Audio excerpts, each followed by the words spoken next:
Welcome to Lynn Cullen Live, talk radio without the static. Email your questions and comments to lynn@pghcitypaper.com. And now your host, Lynn Cullen.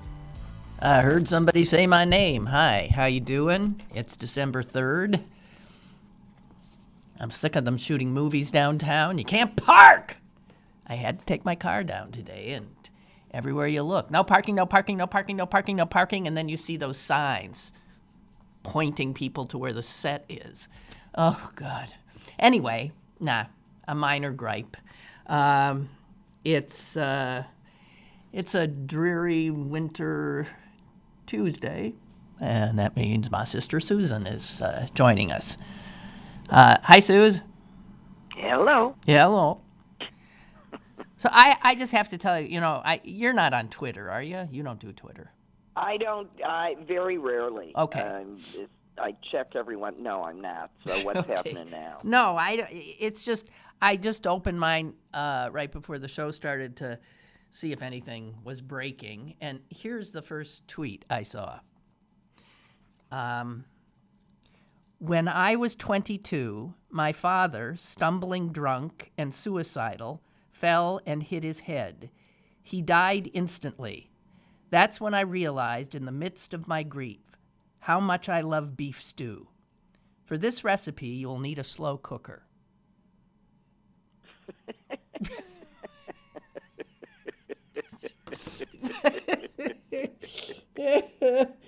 What does that mean? You need a hook. You got to admit it was a good hook cook. and now you'll probably look at the beef stew recipe. I will not. What the hell? I don't know. My reaction to so many things just this week for some reason has been, I don't think I'm going to be able to live in this world. Everything just seems so bizarre to me. It's either bizarre or awful. Yeah, it's one or the other. Full disclosure, we actually talked not on the air last night. And one of the things that we discussed is that maybe we wouldn't talk about the orange elephant in the room today. And so I was scanning the papers looking for, likely thing, and one thing was worse than the next. I know. I mean, there's no viable alternatives. Here's what I got. I got Gabrielle Union. Gabrielle Union? That's it. She and Julianne Hough, or Hough, or however they pronounce their names, were fired from America's Got Talent by Simon Cowell. Oh, okay, yes, I saw something about right, that. The latest in a long list of broads to be fired. While, as Howard Stern pointed out, he and Simon Cowell and Howie Mandel have, quote, soldiered on. So it's the highbrow interpretation is that Union was fired because she complained about inappropriate racist comments and she was aggravated. I think that they were constantly complaining about her hair and that she might look too, quote, black, unquote. I haven't heard a word about why Julianne was, what was her job? Was she blonde. What did she do? I haven't watched it in a long time, so. I've never watched it. Oh, okay. I used to enjoy that show. This manages to be big news, and it's made big news. One, because this is a woman standing up for herself. Two, because it's a woman of color standing up for herself. Three, because no one's even said a word about the blonde kid, the other woman that got fired, and that's the highbrow explanation is she was fired standing up for herself and her right to work in an environment free of sexual and racial harassment. The lowbrow is Howard Stern saying it's Simon Cowell. He just keeps firing, one hot woman to hire another hotter woman, and then when he gets tired of them, which I think is probably equally true. Well, the last time I watched, the women on it were Heidi Klum. Is that how it's pronounced? Yeah, Klum. Klum. Yeah. Heidi Klum. And the Spice Girl person, black Spice Girl. Mel B. So there were two women, and yes, they were on for a long time. They like to have a blonde and a black woman. Well, sure. So That's does every show on TV. Diverse. Yeah. Oh, speaking of diverse, I tried to tweet this yesterday. On Twitter, when I woke up yesterday, there was this thing about John Kerry heads this commission that has been formed just amongst the people. I mean, it's not official. It's and they're going to attack the climate crisis. And they said joining Kerry, former presidents Bill Clinton. It might have even been Barack Obama. I don't think he was on there. And then it was. I forget. It was Leonardo DiCaprio and Sting, and every person on there was a white male. A white male. There was not one. These guys all got together and said, "We got to attack this problem." And their idea of diversity, I guess, is politicians and actors. Yeah, politicians, rock stars, and actors, all white men. I don't know. Anyway, it pissed me off. So, it is. It's like that. It's like that thing on leading CEOs, and they couldn't come up with a girl. Okay, it's no wonder that we can't elect a woman president. Here's a good. Here's one for the girls. Victoria's Secret canceled its annual fashion show this year. No more parading around in our underwear? No, because... You mean it's unseemly? I don't know. The reason they did it, of course, is pure money, because viewership had fallen from 10 million in 2013 to a meager 3 million last year. It says Victoria's Secret is struggling during the Me Too era, and it has lost $252 million in the last quarter. Let's hear it. Huh? Let's hear it. Yeah. Do you think women are beginning to understand that they don't have to push up and pull down and shimmer? Shimmer? I didn't know we were supposed to shimmer. Shimmy? I think we're supposed to shimmer. Oh, shimmer and shimmy. Okay, I've got actually a more serious subject, but that I find really interesting. I got two things that I think are interesting, and they do not include you-know-who. Good. This I saw, it was written by the director of the Stanford Center on Longevity. And as we know, well, I think most of us know, in the 20th century, 30 years were added to the average life expectancy. 30 years. Not necessarily in this country, in certain places. Not here. I was just No. I Generally all over the world, 30 years got tacked on over the course of that 100 years. That there's 30 more years we have to live. And what she says is we have not dealt with this in an intelligent way at all, because we tacked those 30 years at the end, all onto the end. Stop and think about it. We haven't done anything with them. We just tacked them onto the end. And instead of rethinking how you live a life that goes on that long. So maybe we do have, 3 to 4 day work weeks and work 15 years longer. Exactly right. Because the way we're working now, we retire too early, and then we get anxious about whether or not we're going to live too long, and if we get ill, what blah, blah, blah, blah, blah, blah, blah, blah, blah. But the whole idea of this sort of,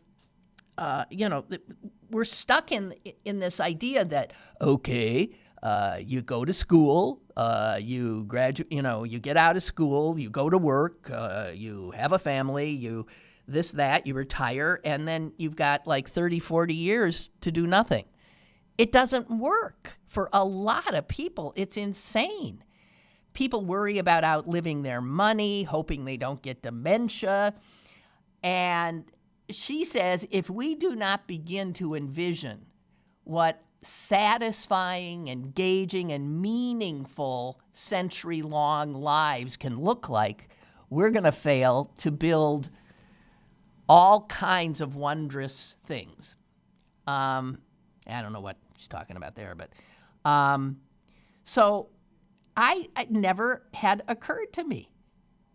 So they've launched, her Center on Longevity has launched an initiative called the New Map of Life. And they've gotten all kinds of engineers, geriatric people, pediatricians, behavioral sciences, financial scientists, financial experts, biologists, educators, you name it, together trying to brainstorm what would look like a good path. And obviously one size doesn't fit all, never has. But the traditional models of education and work and social relationships, financial planning, healthcare, all that stuff. And going clip, clip, clip, clip, clip. I mean, maybe it does make more sense, particularly as we seem dead set on making sure that our children mature in all ways, but except physically later. Yeah. That we don't push them straight through, that you do take a couple of years here and there to let your brain catch up to your body. Absolutely. Or you don't do education all in this big lump. You do some education, then you go off and live, then you do some more education, then maybe you work. What I'm saying, right. Then but the way we have structured everything, it's very difficult to do that. So. Well, correct, because we will make incorrect assumptions about, someone that's, say, 35 that's just entering the workforce and can't adequately explain his or her time. People would, she says, education should not end in, youth, but be ever present and take many forms. Outside of classrooms, there should be micro degrees available. Traveling the world, work must change.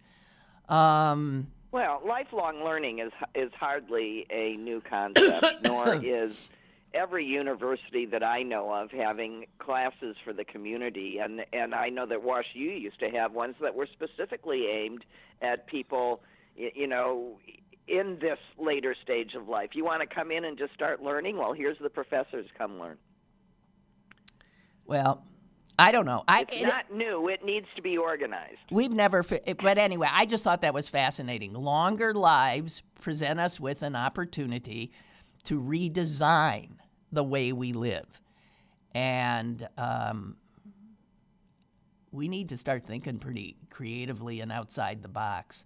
Because all these old paradigms don't work in this crazy, bizarro world we're living in.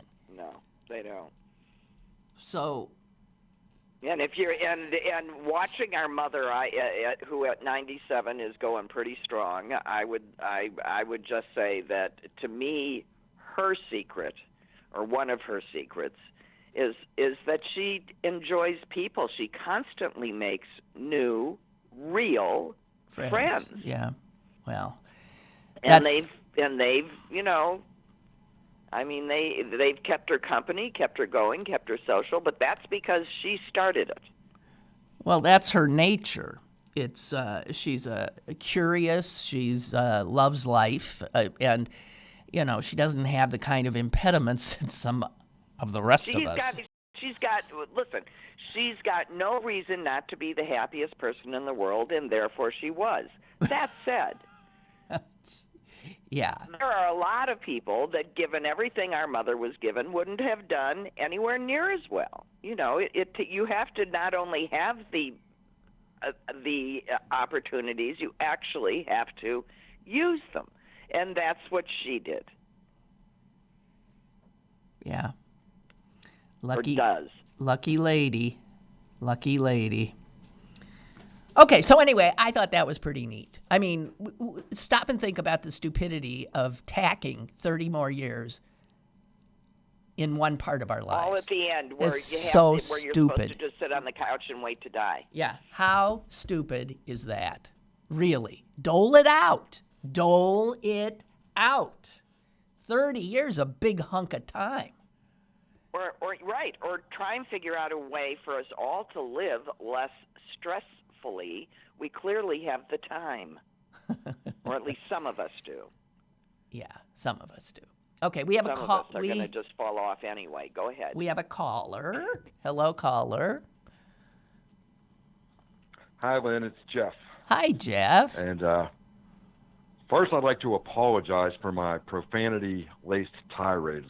When was it, last week or 2 weeks during the hearings? It just I don't even remember, but I'm sure I enjoyed it. Well, I probably didn't offend you, but I might have offended some of your listeners. But as they say, with sensitive ears. Well, I do too on a regular basis, but it's okay. No need to apologize. Or apology accepted. Thank you. On the subject, and kind of related, there's a couple of things here. Okay, you're talking about 30 years longer in life. I'm kind of getting up there, and it occurs to me that nature is really very interesting, because when you're young, you're full of life, you're full of energy, and everything is new, and it's really it's exciting. It's as you get older, your body starts to break down. You're a little bit smarter. You see all the, I don't know, I use the word archivixivity, which is my own word. How could I say it? Idiocy, whatever, that's going around. And frankly, I don't understand why people want to hold on and live and live and live. They're so afraid to die. I frankly am kind of looking forward to it, getting away from all this insanity. But I absolutely agree with you. I mean, I'm not actively depressed. I'm not trying to die, but I'm right. certainly not afraid of it. And yes, in many ways, I would welcome it. It's big deal. I won't be here anymore. That's fine. It's a natural part of our being, and I just don't understand how people just want to hold on. And I just find it interesting that nature provides us with a little way out of that. If I'm 60 years old and I still got the body that I had when I was 25 and the energy and the ignorance, I wouldn't want to die, But the fact that I'm old, I wake up and I'm achy, everything else, it doesn't bother me all that much. And I see like older people, struggling. It's like, what is the thing with is it a race, like to see who can live the longest? Is that what it is? So that was one thing that I just wanted to bring up on the 30 years thing. Okay. And I agree. Education, I'm getting up there, like I said. I'm always like trying to learn new things, whether it's like, watching documentaries on TV or trying new things on my guitar, whatever it might be. I'm always trying to learn. And I think it keeps you a little bit sharper in the head at the very least. No doubt. But going back to the beginning, when you're talking about people at 18, and I'll bring this up, I'll throw this out for you. I really think that they should reinstitute the draft in this country. And I got a couple of reasons for that. And it doesn't necessarily have to be a military draft, but it would be a draft for civil service. Right. First of all of this, thank you for your service, and I can do bullshit. I understand that. Yeah, but it's all this kind of like fake patriotism stuff. Yeah. You all want to wear a flag with a pin and everything and be patriotic. Put your money where your mouth is. Go, whether it's you're working in a hospital or social services or helping out with the fire department or going into our military, whatever it might be. I think that there should be 2 years of civil service or military service. And it would do a couple of things. First of all, there's so many young people that get out of school at 18 like they know what their life is going to be like. And they know what their career path. And some people, that's true. They're 18, they know they're going to be a doctor or a lawyer, and they will become doctors and lawyers. But there are a lot of people that go to college because that's what you're supposed to do. And they get out, and they just kind of flounder. They get a job at the Rite Aid or something like that. And I think that 2 years would be a buffer for an 18-year-old to mature a little bit. That's number one point. Number two, in a situation where you have all these people coming together from various walks of life, from various geographic areas around the United States, different races, you get to know different people. You're out of your element. And I think it would bring us together as a country more, being a member of a team like that. So that's my 2 cents. Well, I got to tell you, I think that you've listened to me I for a agree with long time, everything. and I totally agree. And I have said for decades now that the thing that would help this country knit again, back together again, and this was before we were as ridiculously divided as we are now, Right. Certainly would help to introduce the haves to the have-nots. Everybody, no outs. 2 years of compulsory service of some sort. I don't think it's ever going to happen, but I think it would be. And again, now that we know we got more time, that we got those 2 years to do that. For most people, it would be an adventure, a fascinating thing to do. It would just be life-changing. It would be life-changing. It would also help us. I know so many guys of a generation a little bit before me when they were in a draft, and they're still friends with guys that they served with in the military and boot camp. And they have, the stories that they have and what they learned. There might be somebody that goes into, we'll just use the military for example, but they might go into the military and their assignment is something in electronics, and they find, you know what, I really like this. And they might not have ever been introduced to it. Or somebody who works in a hospital gets trained to do a certain kind of a thing. You know what, I like this environment. I just think it would be a good thing. Unfortunately, I agree with you. I don't think it'll happen. I think that Americans are too selfish. And the way, it used to be compulsory in Germany, and it's no longer compulsory service there. So that's the way the world is going. So everybody do their own I thing. don't think anybody wants their little darlings subjected to it. It would be fine for someone else's children. Exactly. And I think that's where we are in this country. That's and I think those are the kids that would probably use it the most. Exactly right. Thank you very much. I'm going to go back to hanging drywall, and I just want to say thank you for your program. I love you both. I love you too. Bye. Have a good time, Jeff. Hanging drywall. That's the sort of thing that makes me happy. Hanging drywall.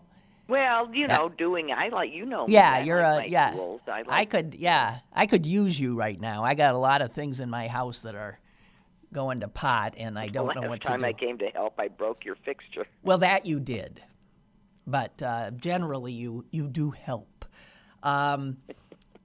Okay, so I love that idea. I love that idea. I can't think of anything wrong about it, No, because me either. Just about everybody needs that time. And hell, I sure did. I was a poster child for someone who did. You certainly were. Did what I was supposed to do and was so lost and not ready to be where I was in the time I was supposed to. And I rebelled. I couldn't. And it didn't mean I'm always talking to parents who are freaked out about their teenage and 20-something kids who haven't graduated from college, who are wandering around, lost, bewildered. And I've often said, relax. I mean, I suppose sometimes they shouldn't, but everybody is not the same. We don't all fit into this structure. No, and it takes a while to figure out what it is, who we are. And, it meant what I was going to say when you didn't let me in was middle school in public schools is actually one of those times that we have put that in there. If you look at the guidelines for what's to be accomplished in middle school, there really aren't any. Yeah, I found just this get them out through. when I was on the board of on the board of education. There are no standards that you're supposed to get to in 6, 7, 8, somewhere in middle school. What you're supposed to do is somehow navigate puberty and, as Mother says, growing hair. It's 3 years, but it's an acknowledgement that there is so many synapses flying around in those little heads and that thing that really trying to accomplish a whole lot at the same time isn't necessarily appropriate. And there's just been this, okay, now I don't know if I'm as cool with it as with what they did, but I don't see why, if they did that with 3 whole years out of K through 12, you can't do it at the other end before you go to figure out what you're going to be for the whole rest of your life and use those educational dollars that are going to indebt you wisely. Exactly. Which would lead me to my next thing, which is things like law school. Law school should be an undergraduate degree. It should just be an undergraduate degree. It should also be like an an apprenticeship as well, you right? You major in law, then you do an internship. Yeah. And then if you want to get a graduate degree in a specialty, well, go ahead and get your LLD. But that should just be, and what would happen with that is that there would be more people that would just take a few courses and learn the basics of everything you need to know, so you don't get screwed every time you turn around. I don't know why that should be an august, unattainable education. I think everybody should be getting that education. I mean, there's so many things that I would do to just make things make more sense. Well, you're living in a time in which, go to it, Susan. There's no end to the things you can wade into if you want to try to figure out how to make things make more sense. God almighty. Hey, I think we need to get ready for the passing of Jimmy Carter. I do too. I mean, it's the rapidity of his in the hospital, out, and I just think his body's trying to tell us something. Yeah, remarkable life there, still going. Well, it just shows you what a life of purpose and serving actually does. It gave him, there's something to do with the rest of your life. He just stopped being president and started building houses. Build houses, right. I mean, yeah. People are fearful, I think, of venturing into these things, but I'm sure it's the right thing to do. Hey, Susan, I saw this today, and this pissed me off all the way around, but it says here, and who knows where this comes from. I got this off the TV station I used to work at, Action News. And the headline is, Pittsburgh gets low marks in a new list of safest cities in America. Oh, every city's on the low, try St. Louis or Chicago. Oh, no, that's what I wanted to tell you. St. Louis is dead last. It's the winner. It's dead last. Mm-hmm. Yeah. Well, but you know why? It's because St. Louis is this little teeny ringed area that and what everybody else calls St. Louis isn't part of St. Louis. That's St. Louis County. All right, spoken in a defensive crouch. Okay. No, I'm just saying. It's not. It accounts for a lot of things. I hope that's changing. Pittsburgh. I hope people okay. are moving back into the city, and that will make those numbers not look so crazy. Yeah, I hope so too. Pittsburgh. This is. Let me say one other thing. I will say that St. Louis, just like Chicago and probably Pittsburgh, most people are walking around. That doesn't bother them at all. They don't go to the neighborhoods where the people are killing each other. Okay. I just want to say that's not all about that. Community safety, natural disaster risk. There's no natural disaster risk here. We don't get hurricanes. We don't get tornadoes. We don't get... You get floods? Yeah, flash flood here and there, but they don't kill that many people. I mean, no, more people are killed in cars every day. The rivers don't overflow? No, you're all Yeah, mountains but on yeah, the other of course they do. But it's rare for death to result. Anyway, this is bullshit, and it was compiled by Wallet Hub. Pittsburgh ranked 142 out of 182. And I'm just saying, bullshit. That's what I'm saying. Not into it. Well, because nobody that's living in their city walks around feeling afraid to live in their city. I sure don't. No, I mean, I'm in Chicago walking my dog in my neighborhood outside late at night. I'm not afraid. Wait. Actually, I'm sort of hoping someone tries to mug me and I can beat him up. I have my boxing lesson again today. Oh, God. Okay, Chris writes, right now, across the street, a landscape company has 6 gas-powered leaf blowers blowing my neighbor's leaves down to their truck. Oh, I just so hate those things. I need 6 of them. I had 3 kids ring my doorbell, I think Saturday, and they said, "Would you like us to rake your yard?" And I really didn't, but I said sure, and I said how much, and they said you tell us. God, do I hate that? I don't have a clue.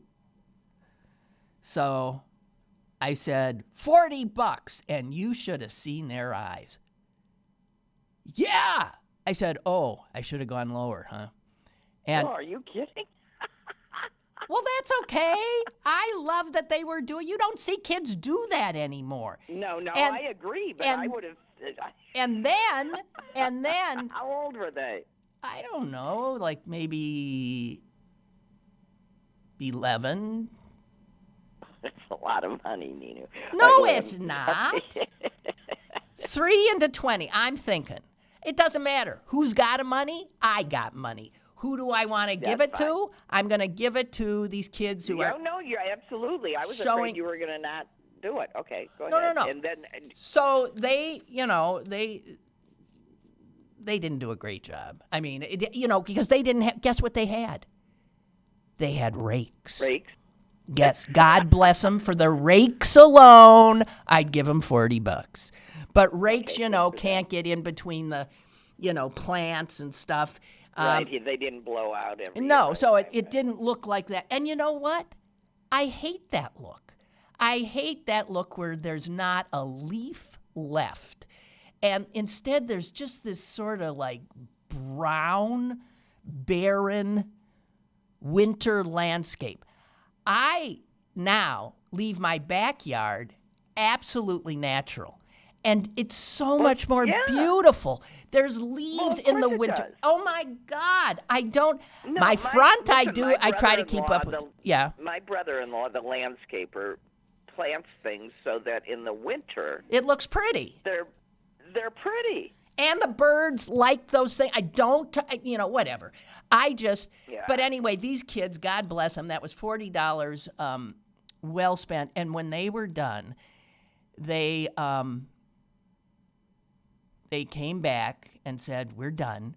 And I said, well, thank you very much. And then they gave me their business card, which was which was, this sort of ripped apart little thing, but it had their phone number on it. And they said, and, in the winter we could shovel for you. And I said, you guys have made my day. Thank you. You don't see that anymore. No, that's good. Okay. So, I have to note the passing obit of the day. It's not a fun one necessarily, just of Morris Janssen, the former conductor of the Pittsburgh Symphony, and he's dead.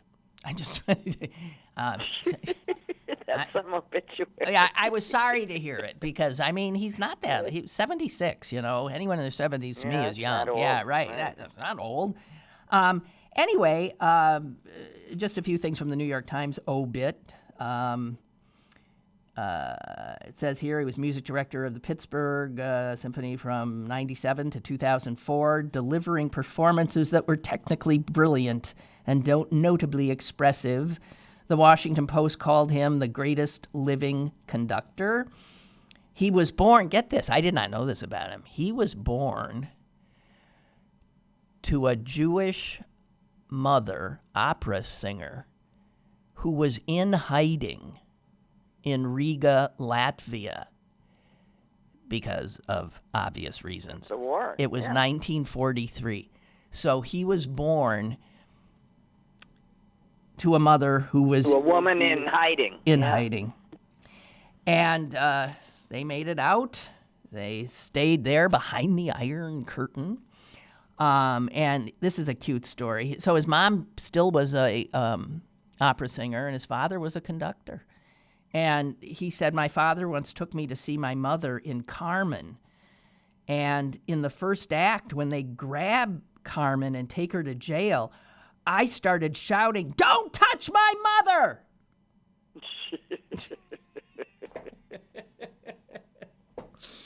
Aw.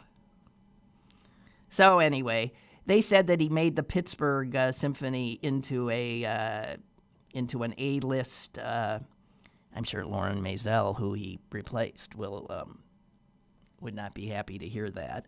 But they credit him, and they said it was, and they talk about him coming to the Carnegie Hall with the Pittsburgh Symphony, and the New York Times critic said, "The incarnation of the Pittsburgh Symphony that Mr. Janssens conducted on Tuesday and Wednesday evenings was a streamlined, virtuoso ensemble and had a vitality that made a listener wish Mr. Janssens and the Pittsburgh were staying out the week." So there it is. Anyway, he had a heart attack while conducting in Oslo. His father also died of a heart attack young, and it finally got him. So, Well, you gotta go. And I am reminded to admit that yes, the definition of old is older than we currently are. That's right. And therefore keeps changing, which is a good thing, I guess. But I mean, I'm into obits, and I'd say definitely more than half are younger than me. Definitely. Yeah. Well, there's a whole, I mean, well. Okay, wait. I still got more stuff. Did you see this poor sperm whale who? Oh, yes, with 400 pounds of junk, including gloves and plastic and picnic tables. I don't know. I think that's actually where my keys, which I haven't ever found. I bet they were in that well. Yeah, in there, right. Who the hell knows? Somebody is making a robotic fish to go and eat all that garbage instead of the whales, which is not a bad idea. Oh, God. He had a huge ball in his stomach that included ropes and nets and plastic cups and packing materials and tubing. And Unbelievable. We are such vile creatures. We have a caller. Hello, caller. Hello, Lynn. This is Kurt from Swissvale. Hey, Kurt. Hey, I just wanted to say, you're having your show about nostalgia and getting older here. One of the most impressive things I've seen on your show in a long time was 2 weeks ago. You were complaining to Susan about socks. About what? Brand of socks. About Brand of Bombas. socks you Yeah. had a band in the front. Yeah, Bombas. Yeah. And you lifted your foot right up into camera range like it was nothing. Oh, you mean, so you think I'm still limber despite my... I thought that was pretty impressive. I couldn't do it. Well, men are notoriously not limber. You guys, can you touch your toes from, what do you call that? I have never been able to do that. I remember in second grade, that was the start. You're hamstrung, yeah. It's the start of my gym anxiety. The teacher said to touch my toes, and everybody else in the class could do it, and I'm like, why can't I do this? And it only tensed you up more. So the chances of you getting down there were not good. Yeah, it just doesn't work. Well, thank you. So anyway, congratulations for that. Well, that's good. I like this. Your first caller to congratulate you for being able to kick your leg up over your ear. Right. And show my Bombas. Thank you, Kurt. Anytime. Okay. Bye. Okay.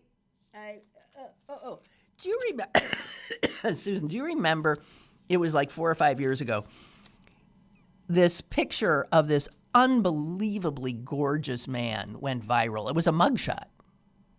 Oh, yeah. The convict who's now a fancy model, I think. The luckiest thing that ever happened to him was that mugshot, was getting arrested. That's right. So his name is Jeremy Meeks, and it was 2014. He got arrested in Stockton, California, booked on some gun charge, and he'd spent a lot of time in jail before that. He was a scary. He had a lot of those tears on his face, and you know what those mean, anyway. He was a Crip. He was he was in the Crips. He has the most chiseled, gorgeous face and startlingly blue eyes. Beautiful blue eyes. Yeah, these unbelievable eyes. And I'm not looking at his picture. This is from memory. Yeah, I know. There's not a woman who looked at that picture who didn't say, "Jeez, God." I know. I can tell you exactly what he looks like. I'm looking at him right now. Man, he's gorgeous. And so at the time, he did not know. Yeah, his face is tattooed with tears on it. There's other stuff. And he was shot 5 times at the age of 15. Before he was 30, he had spent 10 years in prison in various times. After that mugshot, he did time again. And he knew that mugshot went viral. And he later said, I didn't know what that even meant. But while he's in jail, he starts getting offers of modeling contracts are pouring into his cell. And he said he used the 2 years in prison to work out, read books, and mentally prepare myself for the fame. So he he walks out of jail. And then, Tommy Hilfiger scooped him up. And that clean all-American look. Yeah. And he is now dating. He's dating the daughter of a fashion mogul who I never heard of, Philip Green. And he said, I want people to know how to recognize a blessing and take full advantage of it. But his blessing, it's not that he had anything to do with it. He found out that... No, his blessing is that he took the 2 years that he was locked up and used them. Well, that's true, because he hasn't he hasn't been in jail since. He's No, cleaned he up his decided, act. I'm being handed an opportunity. I'd be a fool to waste it. I'm going to learn what I have to learn in order not to do that, and that's what he did. He said, obviously, earlier in his life, friends would say to him, you could model. And he would just tell him, get lost. He'd say, look, we're in the gutter. That door is bolted shut. He had the sense that there was nothing for him in the world. And so he says now he wants to be a role model, whatever. He is gorgeous, but I hadn't seen that face for a long time. Well, I actually saw him in an ad. I mean, you I did? never saw him out there, so I knew he was out there. Jeez. Really gorgeous. Okay, here's something I found, and this concerns also your new state, home state of Illinois. This is also from the Washington Post, that there is, and I've been reading little pieces about this, and then somebody said, hey, guys, wake up. There is another resistance movement building in America, and it's building mostly in rural areas. In fact, 2/3 of Illinois counties, so those would be rural Illinois counties, 2/3 of them have declared themselves Second Amendment? Second Amendment sanctuaries. Second Amendment sanctuary, where the sheriffs of those counties have pledged that they will go to jail rather than enforce any firearm restrictions. So they're saying that even if we get gun control passed, they will refuse and go to jail to enforce it. Well, that's what that clerk said that wouldn't, issue a license. A marriage license. Yeah. A marriage license. Yeah. So these people have a way of changing their minds when they're staring at the bars. Guess who's... this won't be a big surprise. Guess who's sort of not only pushing it, but giving all these counties the exact wording they should use in their when they pass. It wouldn't be the NRA, would it? Oh my God, you're so astute. How do I know these things? I don't know. I could be a pundit. Yeah, you could. You could. It's unbelievable. In my third try, whatever it is. What's the third part of your life? I don't know what the third part of your life. You think you're in the last third of your life, right? Yeah. Me too. Maybe last quarter. Don't stop with the wishful thinking. And unlike you, I'm not looking for. You said you were looking forward to death? I absolutely. It is not something that I don't know. Well, let me just tell you, it bothers me a lot. I swear, once you have a total anesthetic and understand that that's what death will be like, you're just not there. Everybody else is there doing their things, but you aren't there. You wouldn't know if you never woke up. You didn't know when you went to sleep. You're just not there. It really doesn't bother me. I hate that feeling, and I always curse the anesthesiologist as I go under. I have been put under so many times. It's like dying. So many times. And if they start that count down from 10, some of them, they don't even do it anymore. And I have more than once, and I don't recommend this. I know I've more than once said to them, fuck you. I only said that to my obstetrics nurse. And she told me to stop screaming. Then I said, next time I'll bring my own drugs. Yeah, God. I mean, you know that you're about to die when they're doing that. You're going to have nose, and I hate that. And you know the next time you're conscious, you're going to feel like shit. You're going to wake up with, some Well, here's the good thing incredible about dying. pain. You don't wake up to feel like Well, shit. God. It's part of life. You don't get Obviously. to have the life without No, the death. obviously So this is true. It's like all of these women that do all these things so they look like they're 30, and then they're surprised when they wake up dead in their coffins. I mean, really, it's a natural But they part look of so life. beautiful. They look. No, How could I do. be dead? I only look 30. I know. From the chin up. Yeah, I do. From the chin down, I look 86.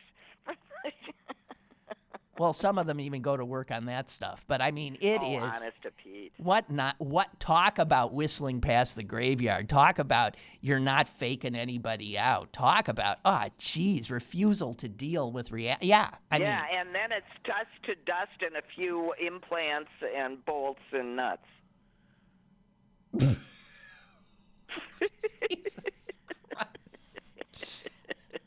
All right, let's. I find this is amusing. I'm enjoying myself. Okay.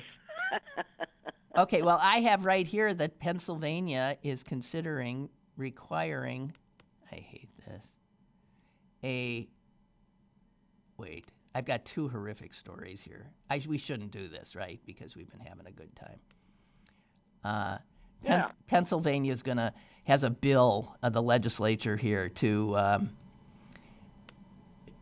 that you'd have to have a death certificate for fertilized eggs that weren't implanted.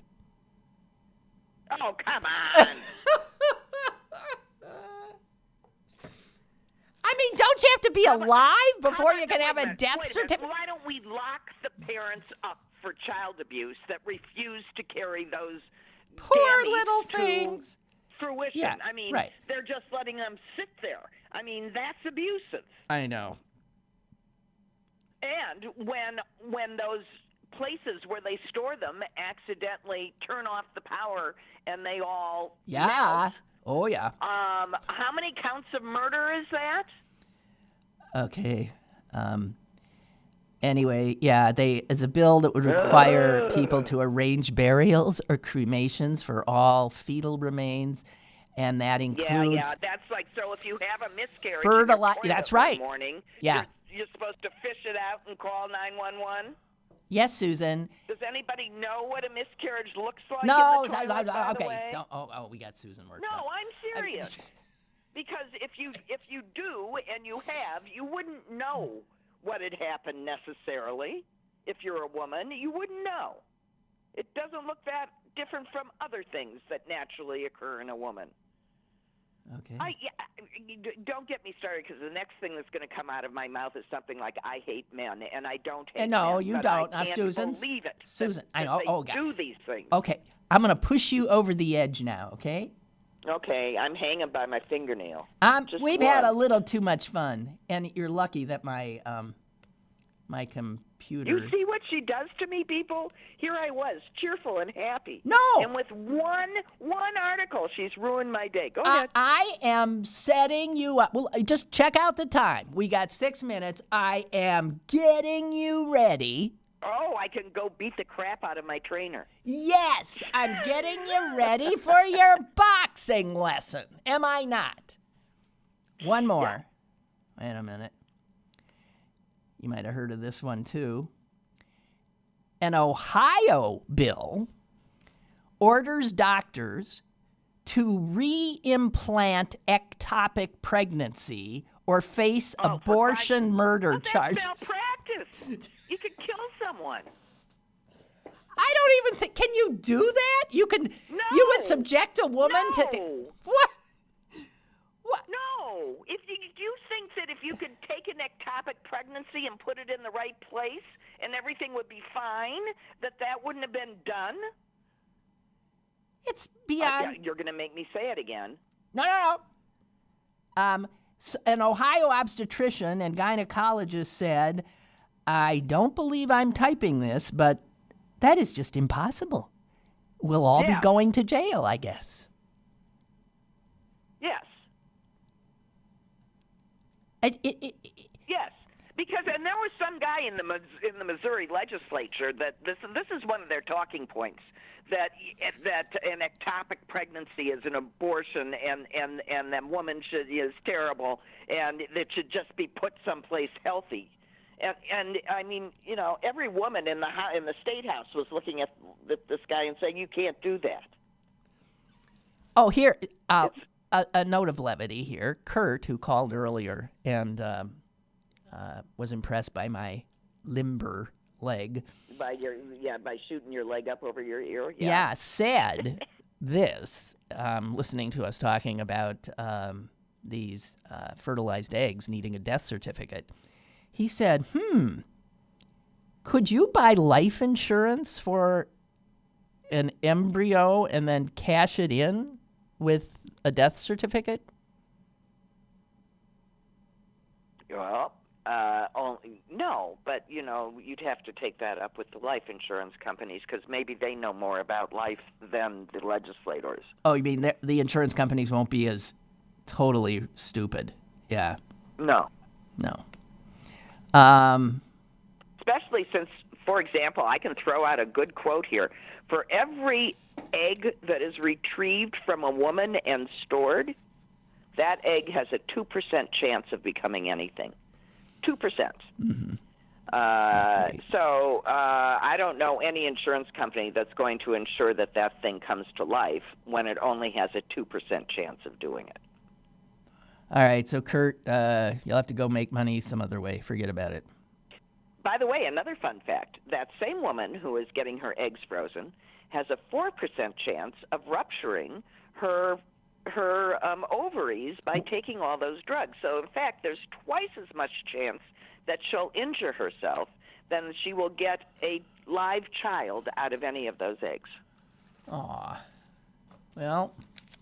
Just a fun fact, because I want women to understand that all of these things that come up that are good ideas for them and that just take tens of thousands of dollars out of their pockets, and then they have to pay every year to keep those eggs frozen, maybe.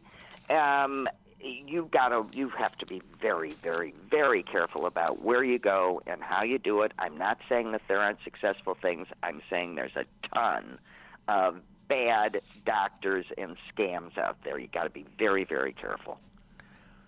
All right. Just go have a baby. Just go have a baby. Well, but people who do this are having trouble getting a baby in the old-fashioned way. Not necessarily. More and more young women are just banking their eggs okay, yeah. so that they don't have to get pregnant when it's inconvenient. It's a huge industry. Okay.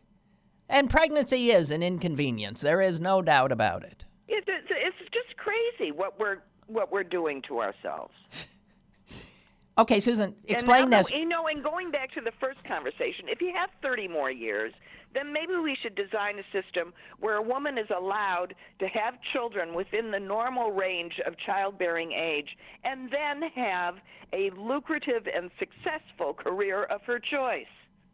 I know. Let's have women have babies when they're in their early 20s because that's when they're most fertile and they'll have...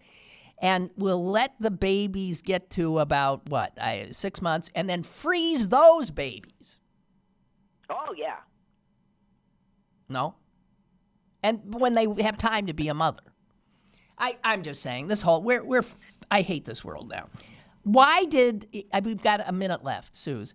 Why did the mayor of Chicago fire the police superintendent who was going, I know what they say. That would be the $30,000 question, but my guess is that he was drunk and passed out behind the wheel. Okay. And he lied about it. Okay, but he was going to be gone in a month anyway. What's the big deal? Yeah, well, apparently because she was PO'd because she is standing for integrity, and he apparently lied to her face over and over and over again. And she got pissed off. I think it would be better to have let him just... Yeah, she personally got pissed off, yeah. And she said, listen, I wouldn't be... Obviously, if I had known what I know now, I would not have stood next to him and let him retire. That's not going to happen. He should be fired. And so the only thing that I can think of from the few facts that are out is that he was just driving dangerously drunk, but and was found passed out behind the wheel at a stop sign by another cop who conveniently did not take a breathalyzer. So I don't know how they proved anything. Well, I don't know. Some guys spend his whole life in the. I don't know. I always thought Eddie Johnson was sort of a good guy. Yeah, I do think too. he's done very good And in things a rough... for the city, and I'm sorry he's leaving this way. Honestly, I think a lot of people are, but I'm still trying hard to give Lightfoot a chance. Well, this ain't going to make her any friends because it just seems but look at what she's done in her first heavy-handed. 6 months. She's had a teacher strike that was one of the longest in the history, and now this. It's not an easy start. Hey, man, she wanted it. She can have it. That's a job you would never want. Honestly, I was thinking Mayor at of about Chicago. 5 o'clock this morning when I was lying in bed reading because I couldn't sleep. I was thinking, boy, who would want that job? Yeah, who would want that? Look what it does to people. Nobody. I mean, that's one of those totally impossible Yeah, well, look jobs. at what it did to Rahm Emanuel. Yeah, I mean, he right. went in, everybody thought he was a foul-mouthed snake, and he came out, everybody still thought he was a foul-mouthed snake. Well, so it didn't do it. Because he is a foul-mouthed snake. And you know what? He is. And you know what? But a ballet dancing one. Yes, oddly. So, Susan, we have to, you have to go punch somebody, and I have to go get a pot roast in a slow cooker. Not beef stew. Okay. Okay? Okay, bye. Bye. And as for you, bye.